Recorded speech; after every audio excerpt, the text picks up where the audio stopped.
guys, andito na tayo guys sa NAIA Terminal 1 mga guys, sa OFW Lounge.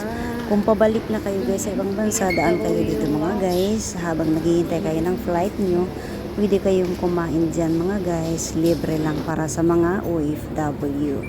Kaya guys, try nyo guys para maranasan nyo naman guys yung o diba yan dyan, kuha lang kayong pagkain dyan, daming pagkain dyan. Kung anong gusto mong kakainin, yan yung mga tao nakapila guys, nagpa-register sila yan sa e-card.